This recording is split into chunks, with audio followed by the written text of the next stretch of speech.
Ladies and gentlemen, welcome on board Flight 4B7 with service from history class to the unique buildings amongst 5 countries chosen. Thank you for choosing Group 9 Airlines. The trip will take only 10 minutes to travel around the Southeast Asian countries. Please sit back and relax and enjoy your flight. Ladies and gentlemen, now we are arriving at the first country of our journey, which is Malaysia. The 3 buildings we are going to explore in Malaysia are Kampung Tuan Mosque, Istana Lama Sri Menanti and Railway Station Ipoh. Kampung Tuan Mosque is located in Terengganu, which was built in 1830 by Tuan Sheikh Abdul Rahman Said Abdul Samad Al Palembang. For the architectural character, the mosque has a repetition element that can be seen at the roof, column and window.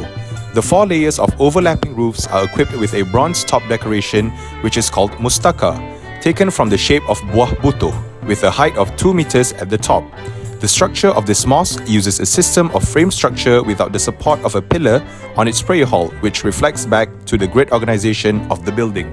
Moving on to our next stop, which is Istana Lama Sri Menanti. Istana Lama Sri Menanti is a palace for the Yang di-Pertuan Besar Negeri Sembilan, which is located at Kuala Pilah, Negeri Sembilan. It was constructed in 1902 and completed in 1908. This palace was applied to the Minangkabau architectural style as desired by the Yang di-Pertuan Besar, which is inspired from the buffalo horn for the roof as a symbol of protection. The structure of the palace was supported by 65 feet high of 99 pillars and 170 feet high of 4 main pillars, which are the Tiang Seri.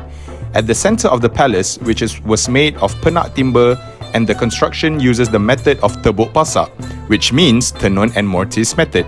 The spatial organization used for these buildings is symmetrical and balanced. Next, we will take a stop at the oldest railway station in Malaysia, which was constructed in 1917.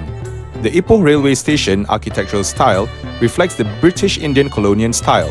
The spaces inside were arranged in linear organization, and the principles applied on this building follows the symmetrical and balanced elements. Another interesting architecture feature can be found at the Ipoh railway station is the middle of the building has a dome on top of it. It acts as a highlight of the facade, which can also indicate the dominant part of the building's character.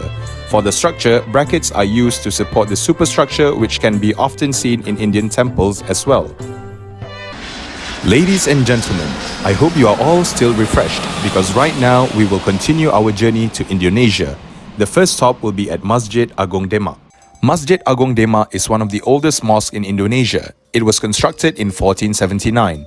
Javanese architectural style was applied onto this design. The roof is tiered and supported by 4 Sakaguru teak pillars. From the front entrance, you will witness a balanced principle following through the side elevation view. Along the Gorambi structure, proximity principles can be seen as well. As for the spatial relationship, space within a space is applied, and on the plan, it is arranged in a grid organization. The next stop will be at Rumah Adat Karo, Sumatra Utara in Indonesia. It was built in the 25th century BC with vernacular style and centralized organization. The head of buffalo represents as the guardian of home safety from the attacks of evil spirits. For the symbols of chuping chuping, implies that the residents have a sharp hearing in order to hear the evil voices outside the house, as well as beautify the building. When it comes to the symbol of King Sulaiman, which is also believed to cure various diseases, can be used as a kitchen tool. For the motif of the building, the motif of Penggretet symbolizes as the mythical animal of the Karo people. Last but not least, for the Tur, is a place to weave and receive guests when they come to meet the house girl. The last stop in Indonesia will be Balai Kota Batavia, Jakarta. It was constructed in 1710, built as a city hall but now is being used as a museum. The principles applied are balanced and symmetrical with Corinthian-style columns to complement the classical Baroque architectural style. The use of multiple elements with a different scale monumental still adorns some corners of the building due to the influence of style neoclassical. There are 14 types of doors that are dark red and have an ornate or line engraving finish with gold color, and 13 types of windows variations. There is one type of window that has a curved arc shape on it. The main orientation of the building is facing the field, which is in the north and slightly inclined with the southeast. The spatial organization for spaces were arranged in linear form while the columns were arranged in grid organization. Ladies and gentlemen, hope all of you are still awake because right now we will continue our journey to Laos. The first stop will be at Wat Ong Tiu Mahawihan Vientiane, that was built in the 16th century. Wat Ong Tiu is rich with architectural features and characters that are unique. At the main entrance of the temple, a frieze can be seen, which is quite baroque and highlights the Lao style. It was adorned by green backdrop that shimmers with countless carved and gilded vine leaves that curl with no apparent order. Besides that, the Naga, or known as the mythological water snake, can be found in 3 sets of Nagas for each entrance to the temple that acts as a protector of the entryway. And also, it has multiple curved roofs that give the temple an apotropic effect. We have now reached a different location in Laos.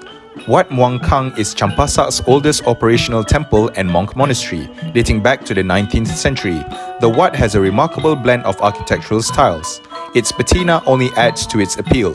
The architecture is unique and complicated, having influences from Burma, Cambodia, France, Laos, and Vietnam. The building design reflects and portrays Buddhist architecture through its design.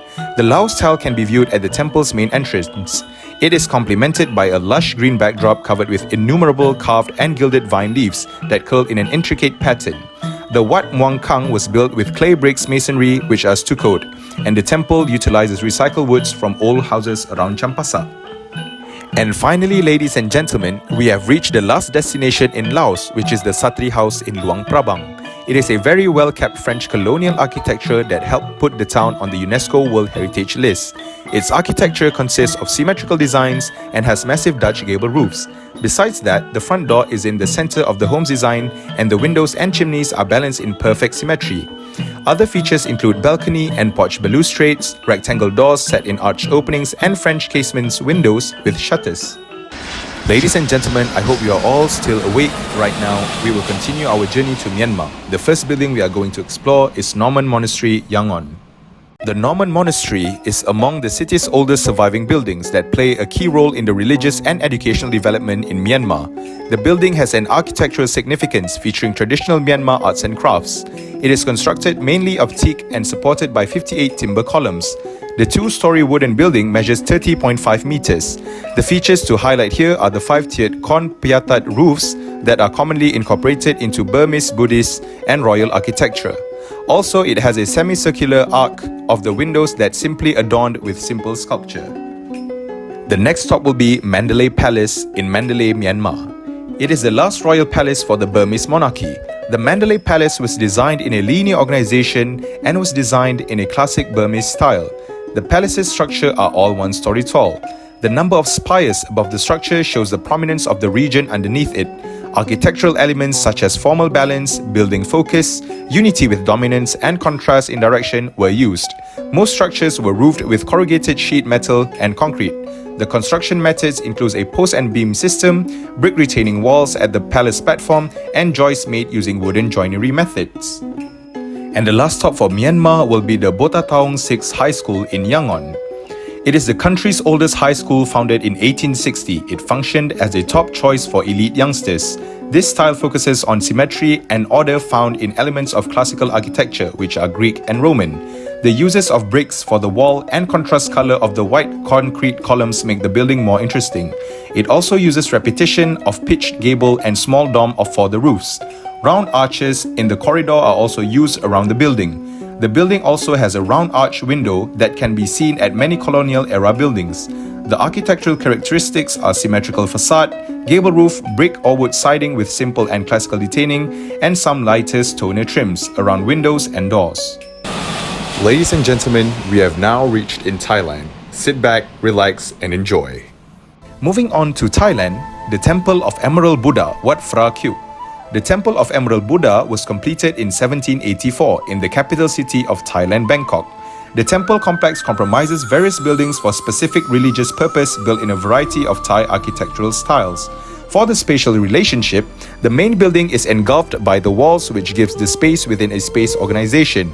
Moving on to the spatial organization, the temple has various buildings in the complex, and each of them are arranged in grid organization.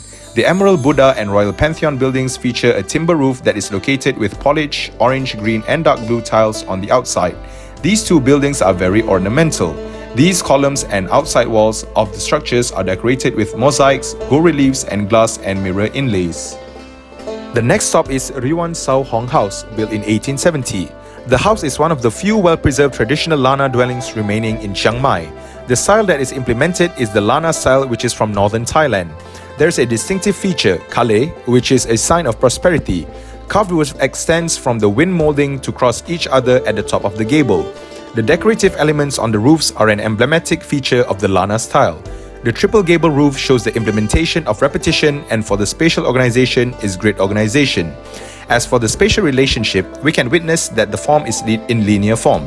The construction of the building comes with wooden beams running along the length of the house placed over wang or girders in the vertical position. Dear passenger, our last stop for the whole journey will be at Long Klong San in Thailand. It was built in 1919.